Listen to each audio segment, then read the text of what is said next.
And we're joined by Alison McLaughlin, the Executive Director of the Kelowna Women's Shelter.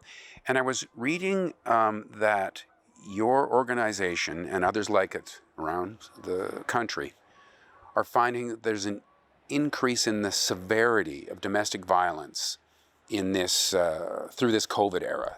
Tell me about that. Absolutely. With COVID, we saw more women and children as all of us were isolated. So what we saw was that women and children were not able to leave the home.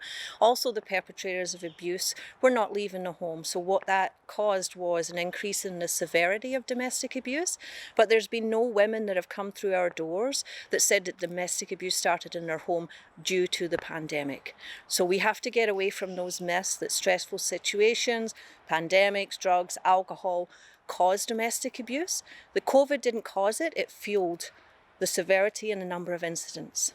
You don't want to put the blame on something inanimate like Absolutely. Like that. The blame needs to stay solely at the abuser's feet. Obviously things like COVID can stress all of us out. We were all isolated, we were all dealing with this pandemic, but not everybody turned into abusers. Right. But for agencies like yours, this increase in severity ends up at your doorstep, and you deal with trying to help the women. Absolutely. It's I think it's every 4 days a woman in Canada will be killed by a partner or ex-partner.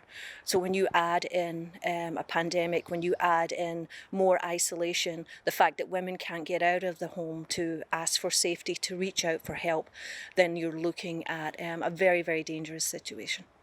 The economic situation also, I would think, means that women who are living in a bad set of circumstances and look around at the rental market to just go somewhere else are not seeing a lot of easy options.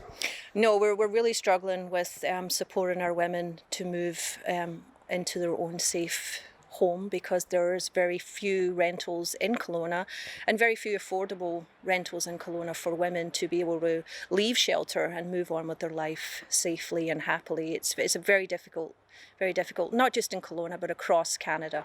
So that situation might leave them, because of the economics, feeling forced to stay in a living circumstance that they shouldn't be in.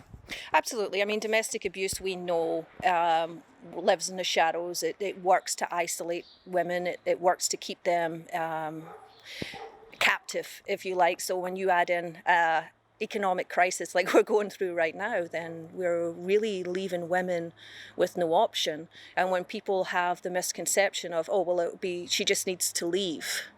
She just needs to leave and everything will be okay. Again, we're putting the blame on the women and not on the perpetrator.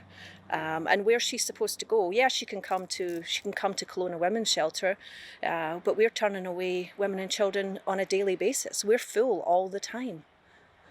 So it's not an easy situation. And it may be more common than some people think. I think I saw some numbers about the percentage of women who will experience domestic violence. So it's approximately 44% of women will experience some form of abuse or violence in their lifetime. So we know 1 in 3 women across Canada will experience domestic abuse at some point in their lifetime. So 1 in 3.